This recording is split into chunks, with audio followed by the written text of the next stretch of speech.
Boa noite, meu nome é Dilermando e estaremos estudando na nossa próxima escola dominical o tema Revitalizando Igrejas. O texto que nos servirá de base está em Apocalipse capítulo 2, os versículos de 1 a 7. Nós leremos dos versículos 2 até o versículo 4. Conheço as tuas obras, o seu trabalho árduo e a sua perseverança.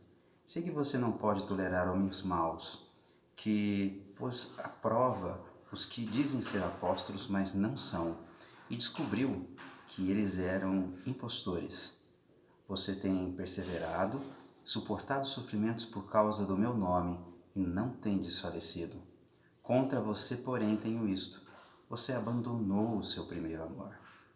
Lembre-se de onde caiu, arrependa-se e pratique as obras que praticava no princípio. Se não se arrepender, virei a você e tirarei o seu candelabro do lugar dele. Nós estamos estudando sobre revitalização, sobre apatia e esfriamento. Nós tivemos já 3 aulas, essa é a nossa 4ª aula. A última aula nós falamos sobre os pressupostos teológicos para o reavivamento. E nessa nós falaremos sobre os sintomas de uma igreja em declínio. Em primeiro lugar, nós temos que relembrar que igreja não é um prédio, igreja não são os outros, igreja somos nós, reunidos, corpo vivo, e a responsabilidade começa sempre dentro de mim, e nunca no outro. O autor da revista, ele dá 5 sintomas de uma igreja em declínio. O primeiro deles é a falta de santidade. Em Hebreus capítulo 12 diz: segui a paz com todos e a santificação, sem a qual ninguém verá o Senhor. É um sinal claro de enfermidade espiritual, é a falta de santificação, é a falta de santidade. É quando não tem-se uma definição do que é ser secular do mundo e o que é ser de Deus. Nós somos chamados a ser sal da terra e luz do mundo, conforme Mateus 5, versículos 13 a 16. Esse texto bem conhecido, ele diz: se o sal se tornar insípido, ou seja, sem sabor, de que servirá se não ser lançado ao chão e ser pisado pelos homens? John Stott, no livro O Sermão do Monte, ele explica que o sal daquela época não era refinado. As pessoas pegavam o sal, por exemplo, do Mar Morto, e ele vinha já com todas as impurezas, e elas iam usando e reutilizando. Então, aquelas pedrinhas que eram brancas, mas não era o sal, acabavam ficando ali. E quando já não estava salgando mais, porque já não tinha mais sal ali, mas apenas algo parecido com sal, aquilo era jogado fora, jogado na rua, e era pisado. Nós também somos chamados, nesse sentido, a salgar, ou seja, o sal não passa desapercebido, ele faz diferença. Somos chamados a fazer diferença no mundo em que estamos.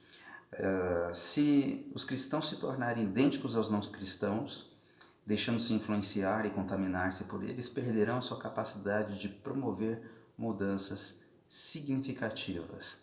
Nós não passamos desapercebidos, nós temos que influenciar. Ou influenciamos ou somos influenciados. Se acontecer esse último, significa que estamos ficando doentes. 2. Relacionamento doentio. Se você pegar as cartas aos Coríntios, você vai ver que eles tinham muitos problemas de relacionamento, de brigas, de processos. O Salmo 133 diz: quão bom e agradável é viverem unidos os irmãos. Relacionamentos saudáveis, eles são feitos com discussões, mas eles também são feitos com perdão, eles são feitos também com tolerância, né? Irmãos com feridas abertas e não tratadas guardam mágoas antigas, e nesse ambiente não há amor. Em Gálatas 5,15, se vós vos mordeis e devorais uns aos outros, vede que sejais mutuamente destruídos. Nós somos chamados à união em Cristo Jesus.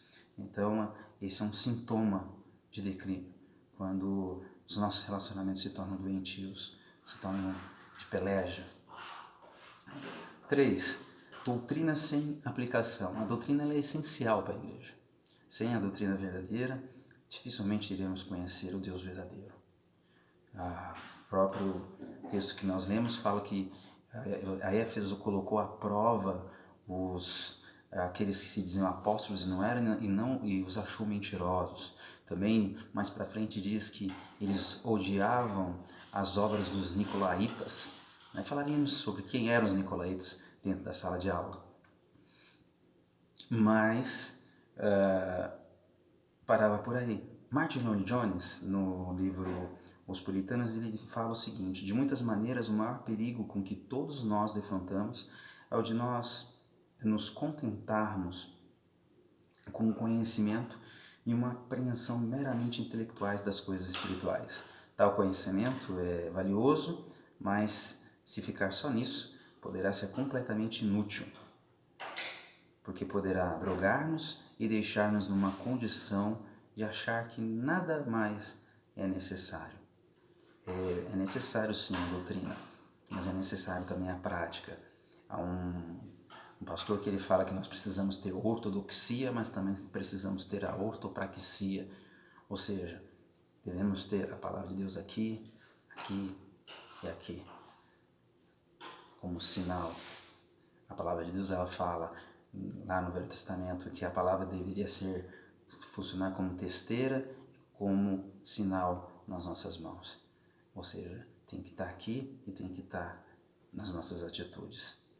E é um problema que o conhecimento meramente intelectual ou preocupação somente com a doutrina, ela precisa ser tratada. Há um livro muito interessante chamado Evangelização Teocêntrica, de R.B. Keeper, e ele fala exatamente disso. Ele fala que um verdadeiro calvinista, ele tem amor pelas almas. O quarto sintoma é a indiferença evangelística. Acabei me adiantando aqui um pouquinho, né?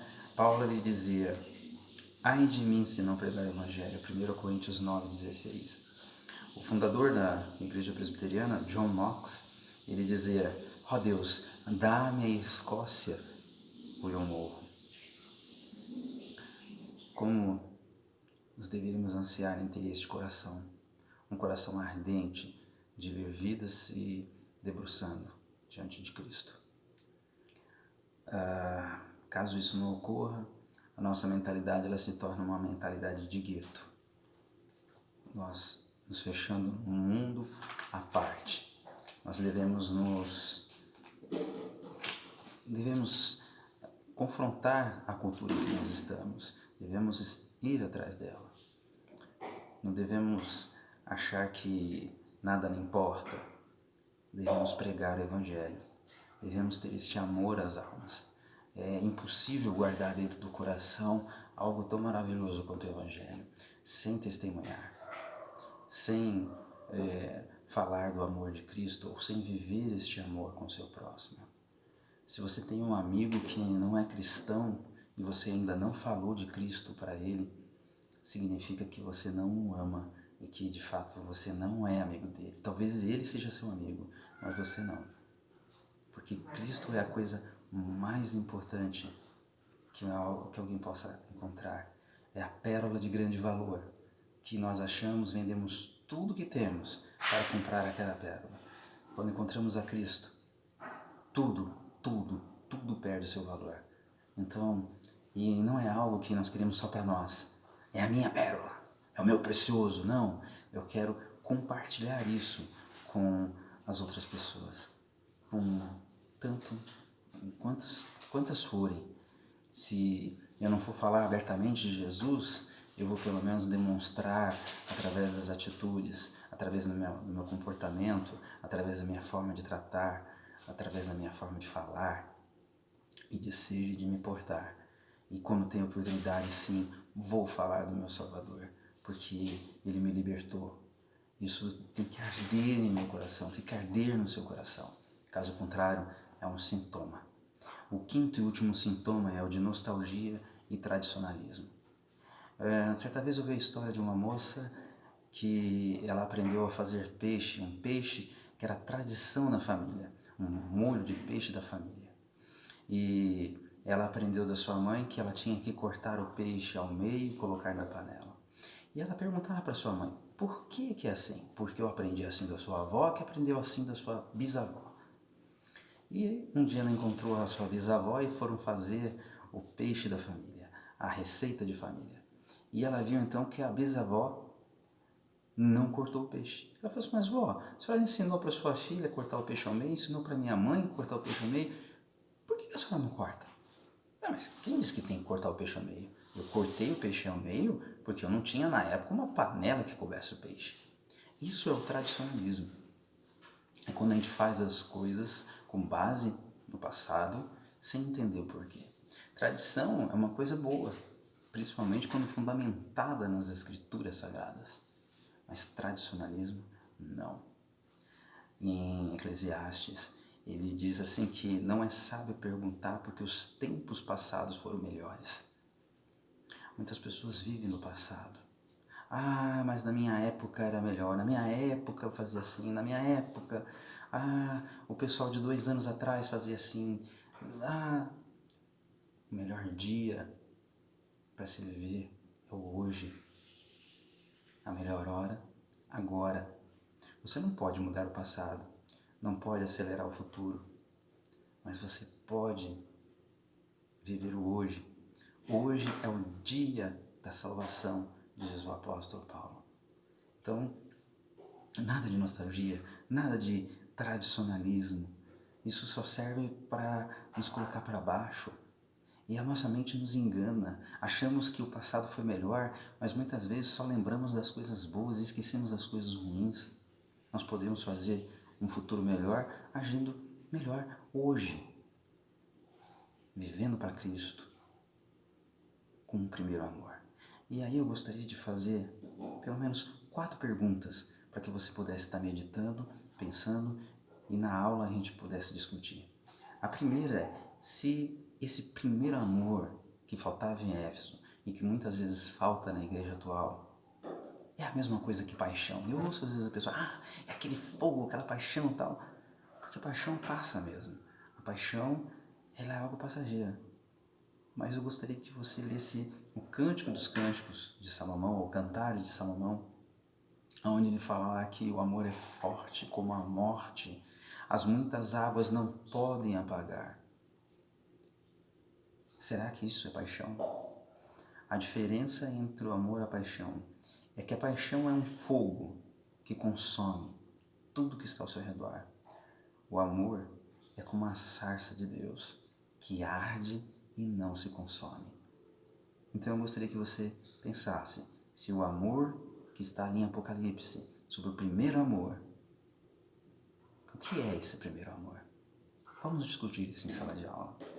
Segundo,